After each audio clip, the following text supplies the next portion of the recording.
Amen. Église de Dieu, je vous salue dans le nom du Seigneur. Avant de commencer toute chose, je veux bénir mon Dieu, le rendre grâce pour sa bonté, le rendre grâce pour son amour, le rendre grâce pour tous ces bienfaits qu'il nous accorde et qu'il nous fait. Je le remercie pour cette grâce que j'ai reçue de me tenir devant son peuple, moi qui ne suis que rien. Je remercie le Seigneur parce que je trouvais grâce devant lui et je trouvais grâce devant son serviteur, par qui j'ai eu cette grâce de me tenir dans sa présence. Je ne peux que le bénir, bénir sa famille, bénir toute l'équipe pastorale, ainsi que tous les enfants de Dieu qui m'ont accepté de me tenir devant eux. Je veux aussi aller bénir tous ceux qui sont au travers de médias, qui nous suivent au travers de médias, que le Dieu de grâce, le Dieu d'amour, puisse les bénir aussi dans le nom de Jésus-Christ. Alléluia. Amen. Oui, nous étions pendant 3 jours dans la prière devant Dieu et nous sommes encore dans la prière parce que notre prière, nous allons la clôturer après le culte, après qu'on nous aurait bénis. Et c'est à ce moment-là que nous allons lever notre jeûne. Mais sinon, nous sommes toujours en prière. Et pendant ce temps, Dieu nous a parlé d'une manière ou d'une autre. Pendant qu'on méditait la parole de Dieu, Dieu a parlé à chacun de nous. Il lui a montré comment il pouvait vivre. Il lui a montré comment il pouvait se tenir dans sa présence. Et tout est pour la gloire de son nom. Avant de commencer cette parole, j'aime bien écouter la parole, la lecture, que de la lire moi-même. C'est pourquoi je veux demander qu'on donne le micro à frère Jordi, qui va lire avec moi la parole dans la parole de Dieu.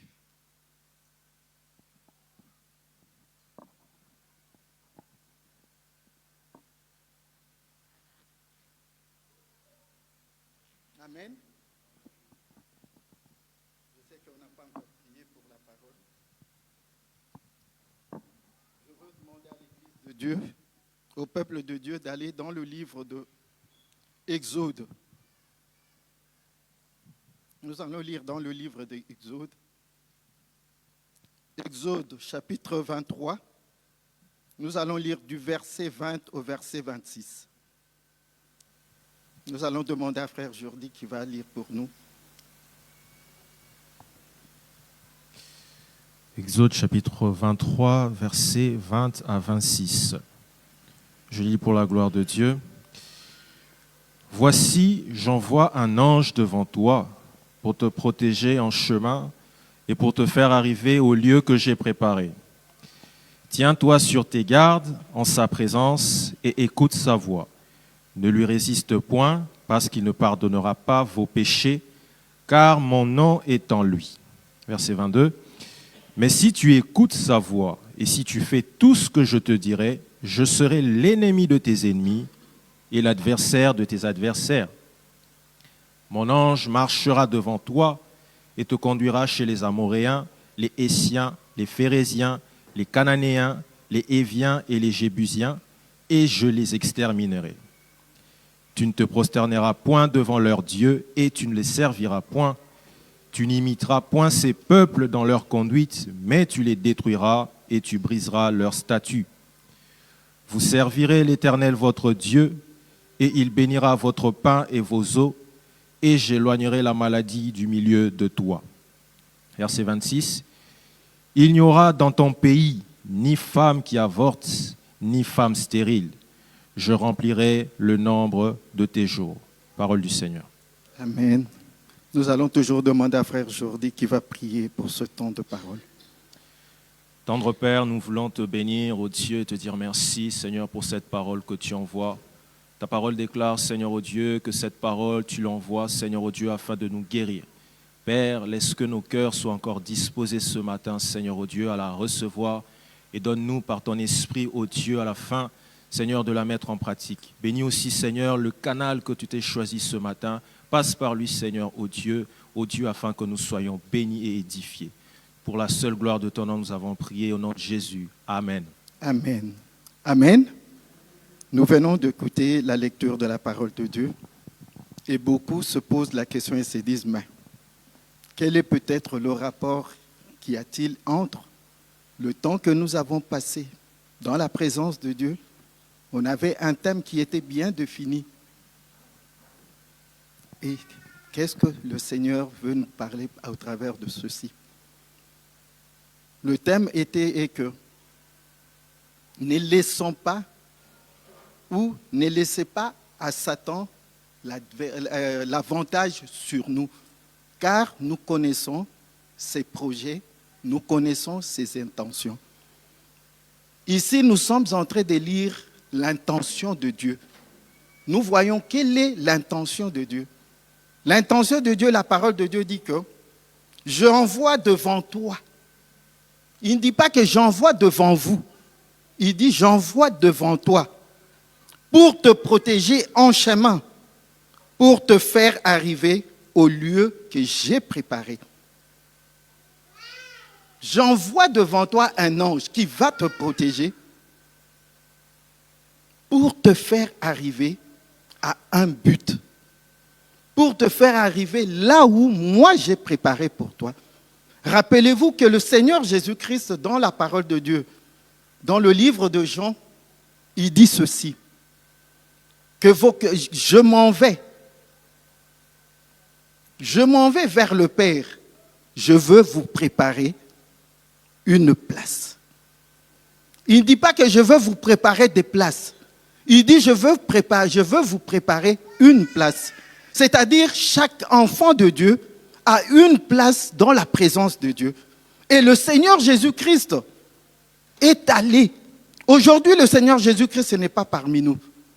Avant de partir, il a dit même, dans le livre toujours de Jean au chapitre 16, il dit qu'il serait mieux que je parte afin que le Consolateur vienne, afin qu'un autre vienne. Quand il viendra, il vous conduira. Quand il viendra, il vous conduira. C'est-à-dire, il va vous amener là où moi, je veux que vous arriviez. Il va vous amener là où moi, je vous ai prédestiné, afin que là, vous soyez dans ma grâce, là, vous soyez dans ma paix, là où vous soyez dans ma joie, parce que vous êtes appelés à ma gloire. Et ici, la parole de Dieu dit que Dieu a envoyé son ange pour te conduire. Il a envoyé son ange pour te faire arriver là où lui a destiné. Mais il dit une chose au verset 21. Tiens-toi sur tes gardes. Tiens-toi sur tes gardes en sa présence. Nous qui sommes enfants de Dieu, nous sommes appelés à nous tenir sur nos gardes. Nous sommes appelés à nous tenir sur nos gardes parce que nous connaissons très bien, comme la parole de Dieu le dit, dans le livre de 2 Corinthiens chapitre 2, verset 11, nous connaissons ses projets, nous connaissons ses desseins, nous connaissons ses intentions. Connaissant ses intentions, nous devons nous être en garde. Nous devons nous mettre en garde. Nous devons faire en sorte que nous soyons vigilants. Nous devons faire en sorte que nous soyons sobres. Nous devons faire en sorte que l'ennemi, comme le pasteur César l'a répété pendant le vendredi, que l'ennemi ne vienne pas nous surprendre.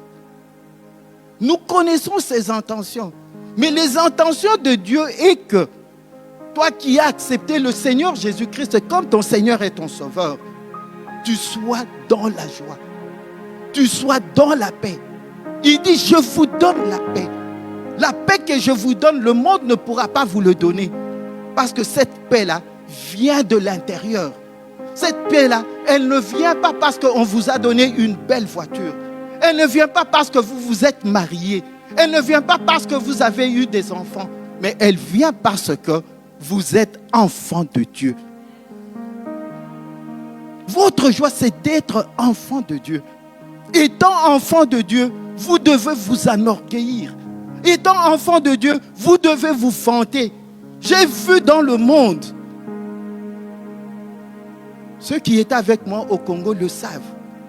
Combien ceux qui étaient tout autour de la famille présidentielle se vantaient. Et même celui qui n'était pas de la famille présidentielle, mais tout simplement parce qu'il était une connaissance d'un des membres de la famille présidentielle et qu'il se promenait avec lui, il se vantait. Au point où il y avait un langage qui disait: est-ce que tu me connais? Est-ce que tu me connais? Tu me parles. Tu es en train de faire ce que tu es en train de faire. Tu me connais. Satan te connaît. Satan te connaît. Toi, tu connais Satan. Mais le but de Satan, c'est de t'empêcher. C'est de t'empêcher de ne pas entrer dans la gloire de Dieu. De ne pas entrer dans la bénédiction que Dieu a préparée pour toi. Dieu dit que j'ai mis un ange devant toi. J'ai envoyé le Saint-Esprit au milieu de vous pour vous conduire, pour vous faire arriver là où moi je serai, afin que vous soyez avec moi. Mais ce n'est pas le plan de Satan. Ce n'est pas l'envie que Satan a. Quand nous lisons dans la parole de Dieu, dans le livre de Jean, au chapitre 10, ce verset a été lu le vendredi, il a été aussi lu le samedi. Nous allons lire juste la première partie. Qu'est-ce que la parole de Dieu nous dit? Jean 10. Le voleur ne vient que pour dérober, égorger et détruire. Satan n'a pour mission, n'a pour rôle, lui ainsi que ses acolytes. Il est là juste pour entrer dans la bergerie. En volant, il est en train de détruire. Il a un seul but, c'est de détruire l'œuvre de Dieu. C'est de détruire les enfants de Dieu. Il entre bien sûr, il vole les brebis en les détruisant, en les égorgeant et en détruisant le troupeau. Qu'est-ce que Satan vole? Satan nous vole dans la plupart du temps la parole de Dieu. Il nous vole dans la plupart du temps la joie. Il nous vole dans la plupart du temps la paix. Au point où, quand il n'y a plus de paix, il y a même ceux qui ne peuvent pas persévérer dans la présence de Dieu, ils disparaissent. Vous ne le voyez pas, ne se rendant pas compte que ce sont les manœuvres de l'ennemi. Ce sont les plans de l'ennemi pour pouvoir éloigner, commencer à éloigner ceux qui sont faibles. Il ne va pas les faire éloigner par des choses qui les effrayent. Non, tout simplement au travers de choses qui se passent au milieu de nous, au milieu du peuple des enfants. Et qu'est-ce qu'il fait? Le pasteur César l'avait bien expliqué le vendredi. La première des choses, c'est de t'écarter. De faire en sorte que tu ne restes pas dans l'ambiance de la prière. Tu ne restes pas dans l'ambiance de la communion. Tu ne restes pas auprès de celui qui va te dire: mon frère, je ne t'ai pas vu. Tiens, tenons-nous fermes. Le Seigneur Jésus-Christ revient. Ne relâche pas. Mais le premier rôle de Satan, c'est il vole. Il vole la parole. Quand il a volé la parole, on commence à spéculer avec nos propres arguments. On commence à dire n'importe quoi. Et même, nous falsifions la parole de Dieu. Nous allons chercher les versets qui sont à notre avantage pour pouvoir nous donner une raison de notre comportement. Mais ne sachant pas que nous sommes en train de jouer ou nous sommes en train de faire ce que Satan attend de nous. Et non ce que Dieu attend de nous. Il vient, comme la parole de Dieu dit, voler les brebis. Il les égorge. Il détruit. Il détruit la bergerie. vous verrez que dans l'église, il n'y a plus de paix. Vous verrez que dans l'église, il n'y a plus de joie. Vous verrez que dans l'église, il y a des méfiances. Quelqu'un ne sait plus regarder l'autre. Il y a, comme le serviteur de Dieu, Paul disait, donnez-vous un baiser saint. On commence à se donner de baisers de Judas. D'hypocrisie. De faire voir comme si tout allait bien. Mais en réalité, ça ne va pas. Non, ça c'est jouer le jeu de Satan. Ça c'est entrer dans son jeu. Connaissant ses intentions, mais au lieu d'être vigilant, au lieu de nous tenir sur la brèche pour pouvoir le contrecarrer, qu'est-ce que nous faisons? Nous entrons dans son jeu. Et quand nous entrons dans son jeu, nous ne savons plus y ressortir. Plus nous allons rester, plus il va continuer à nous travailler. Il va continuer à nous envoyer ces émissaires qui vont venir là où nous sommes juste pour nous apporter de mauvaises nouvelles. Tu sais mon frère, tu sais ma soeur, il se passe à l'église ce temps ici des choses impossibles. En tout cas, si tu savais ce qui s'est passé dernièrement à l'église, est-ce que c'est ça la bonne nouvelle que toi tu peux apporter à ton frère? Et surtout que l'homme est vraiment prompt pour écouter les choses qui sont mauvaises. Comme le pasteur Chico disait que à Kisangani, c'est la tradition. Moi, c'est mon grand frère qui me l'avait dit. Prive-moi la nourriture, prive-moi tout l'argent, mais ne me prive pas les médisances. C'est-à-dire, les gens sont prêts à rester, entendre quelqu'un lui parler du mal de son frère. Mais quand ce frère vient, il commence à parler du mal de papa Freddy. Mais pose-lui la question tout simplement. Oui, tu es venu me dire que Célisfie a dit ceci à papa Freddy. Mais pose-lui la question. Quand cette personne parlait, toi tu t'es tu. Tu n'as fait qu'écouter. Tu n'as rien dit. Vous verrez la réaction de cette personne. Elle va complètement changer. Au point où il va commencer à aller raconter que celui-là, il a des logiques. Celui-là, il a un comportement. Non. Nous entrons deux fois dans le jeu de l'ennemi sans pouvoir nous rendre compte. Et c'est lui qui vient parler. Et c'est lui qui écoute. Et c'est lui pour lequel on parle. Tous sont dans la même situation.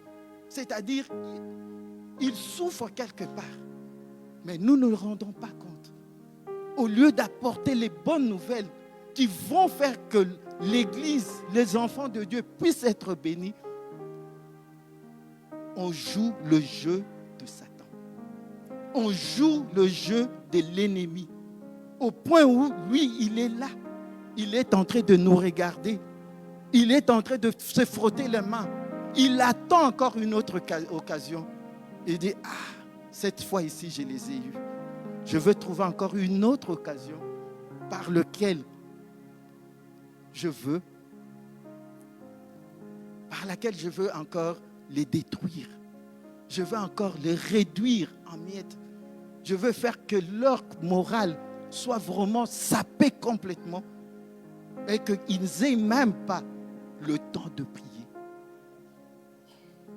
Pendant ce temps, dans la plupart du temps, même les grands prieurs, ceux qui passent des heures dans la prière, quand ils attendent, ils écoutent des mauvaises nouvelles qui viennent, ils ne prient plus. Et Satan a fait son travail.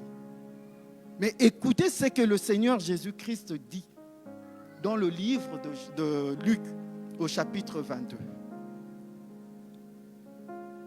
Luc chapitre 22, nous allons lire le verset 31 et 32.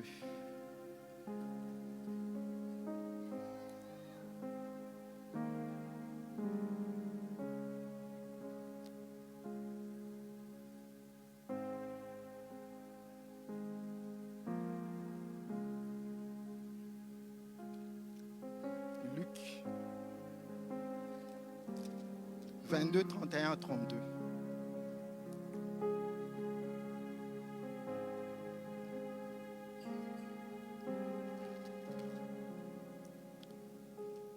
Frère Jordi, si tu pouvais lire.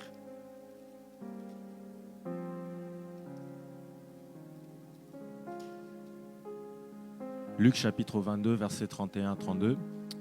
Le Seigneur dit, Simon, Simon, Satan vous a réclamé pour vous cribler comme le froment. Mais j'ai prié pour toi, afin que ta foi ne défaille point, et toi, quand tu seras converti, affermis tes frères. Amen. Amen. Simon, Simon, Satan vous a réclamé pour vous cribler. Lui qui avait appelé, quand il a rencontré Simon, il lui a dit, tu ne seras plus Simon, mais tu seras Pierre. Le serviteur de Dieu avait fait une parenthèse à propos de nom. Quand Dieu a rencontré Jacob, il n'était plus Jacob, il est devenu Israël. Israël, un nom pour lequel Dieu avait un dessein pour lui, avait un projet pour aller avec lui plus loin. Et ici, la parole de Dieu dit que, au lieu que le Seigneur Jésus-Christ l'appelle Pierre, le rocher, Pierre, la fondation, Pierre, le socle, il appelle Simon. Un nom qui est purement charnel. Un nom qui vient, qui n'a pas une puissance ni un nom qui montrait tout simplement qu'il était comme tout le monde.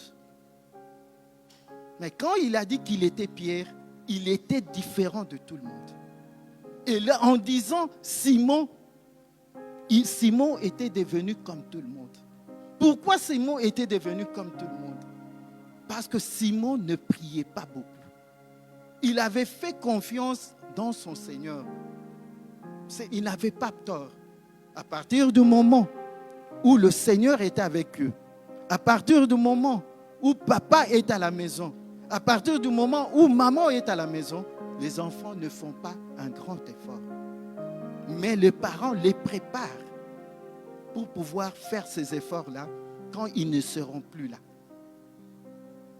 Et ici, Jésus-Christ dit que Simon, Satan vous a réclamé pour vous cribler, pour vous faire passer de mauvais moments.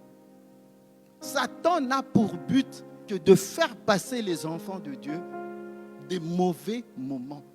De moments où ils disent, ah, je ne pense pas que Dieu existe.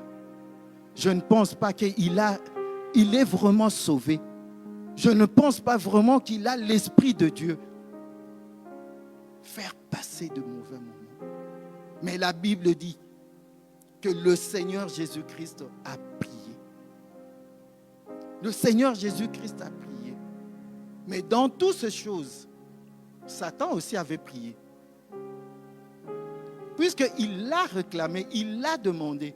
Nous aussi, quand nous allons devant Dieu, nous réclamons, nous demandons à Dieu. Satan a été exaucé. Quand nous lisons dans le livre de Job, nous voyons comment, quand il faisait ses demandes, quand il demandait à Dieu, Dieu satisfaisait à ses demandes. Touche-le, mais ne le détruis pas. Touche ses biens, ne lui fais pas du mal. Si vous pouvez le lire dans le livre de Job, au premier chapitre, au verset 11, et au 2e chapitre, verset 5 et verset 7. Mais nous montrons que si Dieu peut exaucer le démon, si Dieu peut exaucer un mauvais esprit, et toi qui es un enfant de Dieu, toi qui es son fils, toi qui es formé à son image, toi qui es sa gloire, combien il ne te répondra pas? Pourquoi il ne te coûterait pas? S'il écoute, la personne pour laquelle il pouvait dire non, je ne veux pas t'écouter, va. Il prend le temps de l'écouter et même de satisfaire à sa demande. Et toi qui es un enfant de Dieu, pourquoi Dieu ne te répondrait pas? Tu pries, tu demandes, tu ne reçois pas. Mais tu ne t'es jamais posé la question, pourquoi tu ne reçois pas? Pourquoi tu ne touches pas? Pourquoi tu ne vis pas? Tu te réjouis de ce peu-là que tu as. Mais quand tu regardes dans le monde, ceux qui ont dans le monde en ont même plus. Et nous les envions même. Et même David qui était roi a dit, quand je regarde le méchant, je l'envie. Parce qu'il est à bon point. Il a tous ses dons, il veut. Mais ce que le Seigneur nous donne est différent de ce que le monde possède. Ce que toi tu as spécial. Tu peux avoir une petite voiture, mais quand les gens te voient avec cette voiture, l'impression que tu donnes, c'est comme si tu as une grande Mercedes, alors que ce n'est pas une Mercedes. La façon dont les gens te regardent est différente, tout simplement parce que tu as Dieu. Parce que tu es un enfant de Dieu. Étant un enfant de Dieu, tu dois être sûr de ce que tu es. Tu dois marcher avec fierté. Tu as droit de te vanter, de dire que je suis un enfant de Dieu. Si nous n'avons pas le courage de dire que nous sommes des enfants de Dieu, c'est parce qu'il y a un problème en nous. Quand nous nous regardons, nous-mêmes, nous ne sommes pas sûrs de nous-mêmes. Au Congo, les gens disent Balouba Vantard. Au Congo, tout le monde sait que le peuple Moulouba est vantard. Pourquoi le peuple Moulouba est vantard? Le peuple Moulouba est vantard parce qu'il est Moulouba. Et comme il est Moulouba, tu ne peux pas lui enlever sa... Non. C'est-à-dire, il peut être pauvre. Il peut ne rien avoir. Il dort sur la rue. Mais sa fierté, il ne voudra pas que tu la lui prennes. D'où, même si tu es n'importe qui, il va te parler comme s'il ne parlait à personne. C'est-à-dire, il te montre, il te fait comprendre que lui, il est quelqu'un. Que lui, il est ce qu'il est. Et c'est ce que nous n'arrivons pas à faire quand nous sommes dans le monde. Deux fois même au travail, nous ne voulons même pas que nos collègues sachent que nous sommes chrétiens. Nous ne voulons même pas que le collègue sache que nous sommes serviteurs de Dieu. Nous sommes serviteurs dans l'église. Mais quand nous sortons au milieu d'autres personnes, et même ils sont deux fois surpris. Il y a quelqu'un, un frère qui arrive. Ah, bonjour mon frère. Bonjour pasteur. Bonjour. Mais tu es pasteur? Oui. Au lieu de dire, tu es pasteur? Oui, je suis pasteur. Ah, on ne savait pas, mais je ne pouvais pas faire de la publicité. Mais tu es pasteur? Oh, évidemment. Et tu le fais passer. Tout simplement parce que Satan nous met dans une situation qui fait que nous ne pouvons pas faire ce que nous voulons il prend le dessus sur nous à chaque instant. La Bible dit que Satan a prié, Dieu l'a exaucé. Jésus-Christ a prié, Dieu l'a exaucé. Dieu l'a exaucé au point où l'exaucement de Jésus-Christ a été quelque chose de fort. Quand nous lisons dans la parole de Dieu dit que j'ai prié pour toi parce que Satan avait l'intention de te détruire. L'intention de l'ennemi a été dévoilée. Dans la prière, Dieu nous révèle les intentions de l'ennemi. Dans la prière, Dieu nous révèle ou nous montre le chemin que nous pouvons suivre, que nous pouvons marcher. En révélant le plan de Satan, il avait déjà sa défaite. La défaite de Satan a commencé quand Jésus-Christ a révélé tout simplement que Satan veut te détruire. Cela a préparé la défaite de Satan. Satan était déjà KO, au point où il a commencé même à reculer. Tout simplement parce que le Seigneur Jésus-Christ a dit, Pierre, sachez qu'il est là pour te détruire. Il est là pour te cribler. Et comme Pierre a été informé, il devait passer à l'action. Il devait faire quelque chose. Et c'est ce qui nous amène à la parole de Dieu dont nous avons été 3 jours dans la prière. La parole de Dieu nous dit que afin qu'ils ne prennent pas le dessus, afin qu'ils ne prennent pas l'avantage, Jésus-Christ est venu, il nous a déjà donné l'avantage. Il le montre ici en dévoilant le plan de Satan. Il nous montre que nous avons déjà de l'avantage. Et nous devons saisir cet avantage pour pouvoir le vaincre, pour pouvoir le contrecarrer.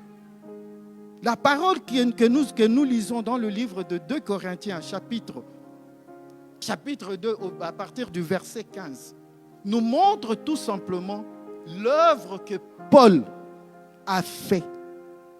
C'est l'œuvre que Paul a fait. Paul avait compris la manœuvre de l'ennemi. Paul avait compris que Satan avait pour mission de détruire l'église de Corinthe. Et cette mission devait passer par un pion que Satan a utilisé pour arriver à cette fin.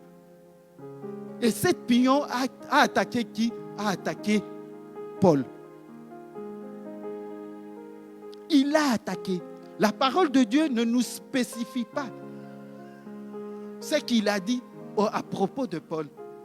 Il y a d'autres qui disent ils ont contesté son apostolat, et d'autres disaient qu'il était inconstant dans sa façon de se conduire. Il dit tantôt je viens, tantôt il dit je ne viens pas, il dit tantôt je veux faire ceci, il ne le fait pas. Et cette offense de ce frère avait affecté l'Église. Il n'était pas tout simplement lui seul l'offenseur, mais il avait aussi ses victimes. Il avait aussi les gens qui s'étaient ralliés à lui, de dire, mais il a raison. Oui, Paul, en tout cas, ce n'est pas un homme de Dieu. S'il avait l'Esprit de Dieu, comment il pouvait dire qu'il vient et par après, il change d'avis complètement? Frère Francis nous avait expliqué la raison pour laquelle il n'a pas voulu venir. Il ne voulait pas venir attrister encore l'Église. Il ne voulait pas venir avec un visage de tristesse. C'est pourquoi il a préféré envoyer une lettre au travers de Tite. Et même cette lettre a eu de l'effet. Quand vous lisez dans le livre de 2 Corinthiens, chapitre 7, vous verrez que la suite a été bonne. Ils se sont repentis. Ils sont venus à Dieu. Comme je disais que Paul avait compris la manœuvre de l'ennemi. Paul avait compris que l'ennemi venait pour détruire l'œuvre qu'il était qu'il avait commencé. Que l'ennemi était venu pour détruire l'église de Corinthe. Et il n'est passé que par une seule personne. Satan n'a pas besoin de 3-4 personnes. Oui, il peut fédérer beaucoup de personnes. Nous lisons si vous lisez dans le livre de Néhémie, vous verrez. Quand Néhémie a voulu entreprendre l'œuvre de Dieu pour rebâtir le temple, les portes du temple et les murs de Jérusalem, la Bible dit que quand Sambala a appris la nouvelle, il s'est irrité. Quand il a appris la nouvelle, il est allé chercher Tobija. Il est allé chercher l'Arabe. Il est allé chercher des nations. C'est qu'à chaque fois que Néhémie faisait du progrès, Satan aussi multipliait ses attaques. Il faisait en sorte que l'œuvre n'avance pas. L'œuvre puisse mourir dans l'œuf. Il a commencé dès qu'ils ont appris, ils ont commencé leur attaque. Paul avait compris cela. C'est pourquoi il dit au peuple de Dieu, il dit aux enfants d'Israël, aux enfants de Corinthe, il leur dit, quant aux coupables, ne l'accablez plus. Ce serait faire le jeu de Satan. Du moment où l'Église, dans son ensemble, a pris une résolution contre la personne et pour, l'influence de cette personne est amoindrie. Quand le jeu de quelqu'un est dévoilé, c'est-à-dire il est amoindri. Vous verrez même d'autres personnes, une fois qu'on l'a découvert, il ne viendra plus. Vous commencez à le chercher, vous commencez à l'appeler. Il vous dit, en tout cas, ces derniers temps, je suis très occupé. Ces derniers temps, je n'ai pas le temps de venir. Tout simplement, comme Adam et Ève, il fuit. Il fuit parce qu'il connaît la vérité. Il a déjà fait quelque chose qui a fait qu'il a perdu toute crédibilité auprès de ses frères, auprès de ses sœurs.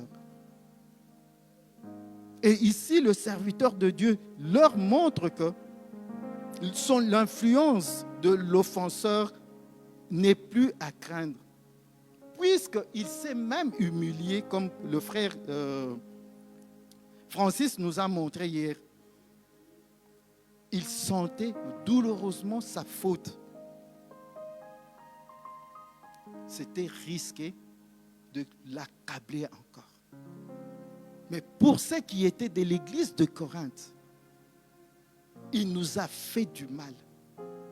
D'ailleurs, moi, je me suis rallié à lui. Il m'a emporté dans son courant. En tout cas, non. Lui, il ne peut plus être mon frère. Elle ne peut plus être ma soeur. Je ne peux plus rester à côté de lui. Je ne peux plus prier avec lui. Je ne peux plus chanter avec lui. Je ne peux plus marcher avec lui. C'est faire l'œuvre de Satan. C'est ce que les gens de Corinthe ont fait. Ils ont oublié que c'était les desseins, c'était les intentions de Satan. Son intention était que l'Église se disperse, l'Église se divise, l'Église se morcelle et que, au lieu de se concentrer sur ce qui est essentiel, de la parole, de la prière, on commence à palabrer.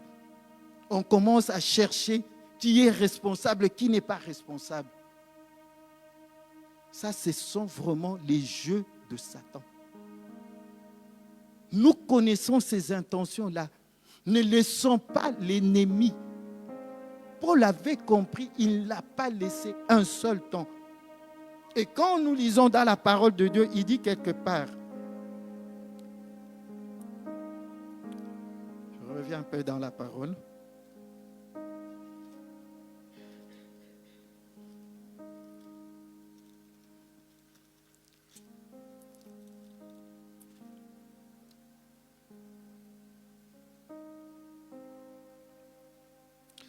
Au verset 8, il dit, « Je vous exhorte donc à faire acte de charité envers lui. Je vous exhorte donc à faire acte de charité envers lui.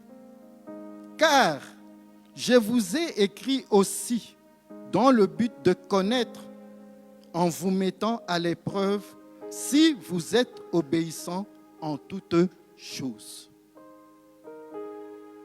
Pour vous mettre en l'épreuve. C'est-à-dire, ce n'était pas pour Paul, mais c'était pour les gens de Corinthe. Aujourd'hui, c'est pour nous. Nous qui devrions être des enfants obéissants. Mais la chose qui est importante, c'est celle-ci. Il dit, à qui vous pardonnerez, à qui vous pardonnez, je pardonne aussi. Ce que j'ai à pardonner, si j'ai pardonné quelque chose, c'est à cause, premièrement, de vous. C'est que si je le fais, je ne le fais pas pour moi, mais je le fais pour que vous aussi, vous preniez modèle sur moi. Pour que vous aussi, vous soyez encouragés de pardonner.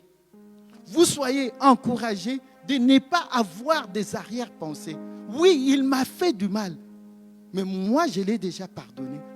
Pourquoi vous ne le pardonnerez pas? Quand vous ne le pardonnez pas, vous faites le jeu de l'ennemi. Vous faites le jeu de Satan. C'est pour vous que je l'ai fait. Ce n'est pas pour moi. Et de deux, il dit, je le fais en présence. Je le fais en tant que représentant de Christ, me forçant de lui plaire, de marcher dans ses traces, de me laisser conduire par le Saint, son esprit. À cause de Christ, nous devons avoir un comportement qui le Seigneur attend de nous. Un comportement digne de notre vocation. Parce que nous avons reçu vocation de Dieu.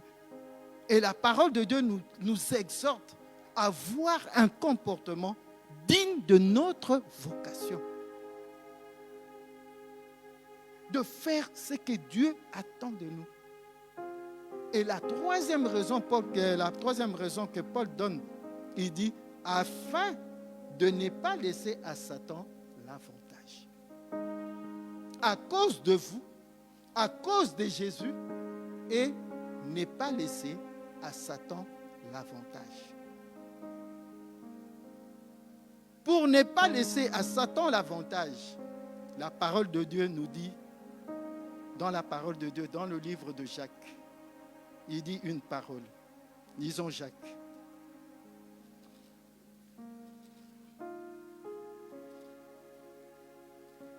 Jacques chapitre 4.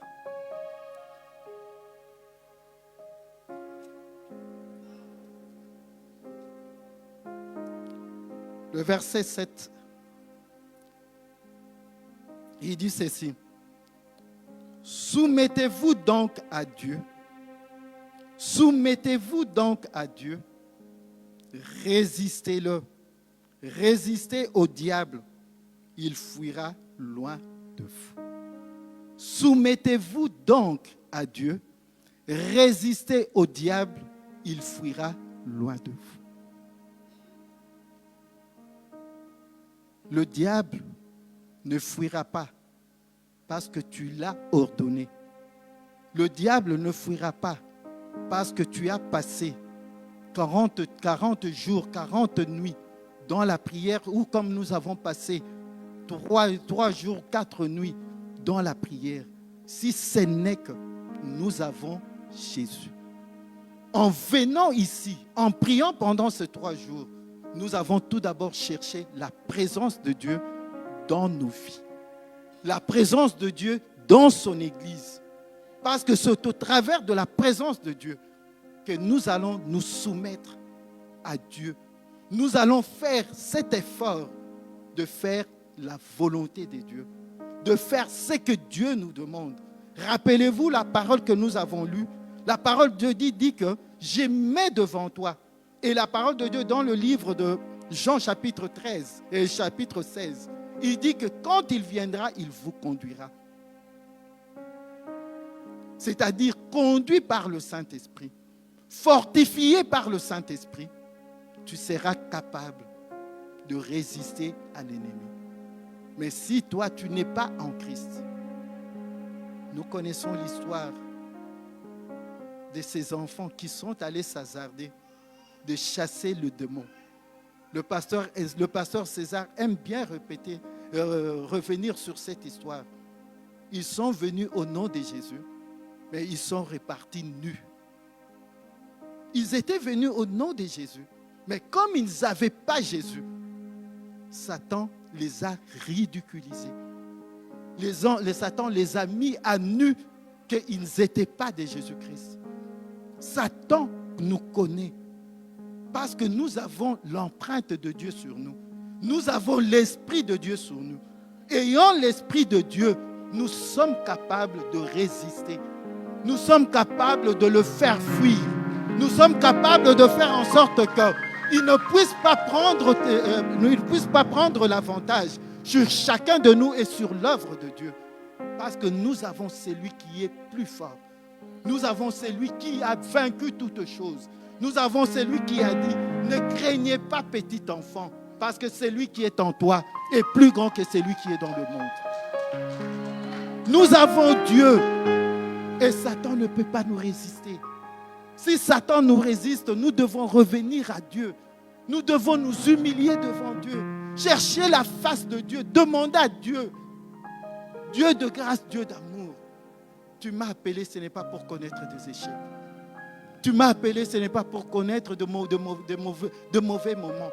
Oui, je traverserai les beaux moments. Mais Seigneur, je ne les traverserai pas dans les pleurs, ni dans la tristesse. Mais parce que tu es avec moi, je les traverserai avec joie. Je les traverserai avec courage. Et quand les gens vont te regarder, ils te regardent, ils disent, en tout cas, je n'ai jamais compris. Que maman Chichi, que maman Marie Prisca, maman Brigitte, j'ai déjà regardé ces moments où maman Chantal, même quand elles ont des soucis, même quand elles ont des problèmes, elles ne le font pas apparaître. C'est-à-dire, elles sont fermes. Elles sont telles qu'elles sont, au point où tu croirais qu'elles sont insensibles à ces problèmes ou à ces difficultés. Non, ce sont des personnes. Mais il y a une différence, c'est lui qui est en eux est plus grand et plus fort que leur propre vie. Ayant celui-là, ils sont capables, comme les petits du monde à Kinshasa disaient, na pesango. C'est-à-dire, ça vient, il dit na pesango. Alors que tu lui as donné une vraie gifle. Mais il te dit na pesango à tel point que ça t'énerve. Bien-aimé, résistons-le. Résistons-le. La parole de Dieu nous montre et nous dit qu'il fuira loin de nous. Il n'a aucune force, il n'a aucune puissance, il n'a rien. Il n'a rien contre nous. La seule chose que Satan peut avoir de nous, c'est ce que nous lui concédons.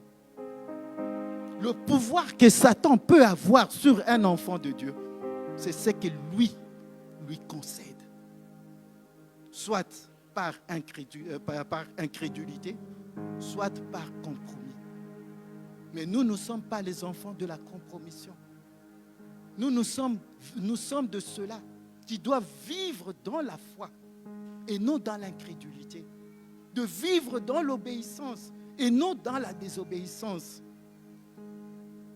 La parole de Dieu nous dit, ne laissez pas, ne lui donnez pas accès. Il cherchera l'accès. Il voudra venir. Il voudra entrer. Ne le laissez pas entrer. Éphésiens chapitre 4, verset 27. Ne laissez pas Satan prendre le dessus sur toi. Non, ne le laissez pas. Oui, il voudra bien. Il voudra bien venir. Il voudra bien faire quelque chose. Mais toi, comme enfant de Dieu, non. Ne lui donnez pas cette occasion-là. Ne lui donnez pas. Parce que tu es un enfant de Dieu. Dieu t'a appelé dans sa présence pour que tu jouisses de sa grâce.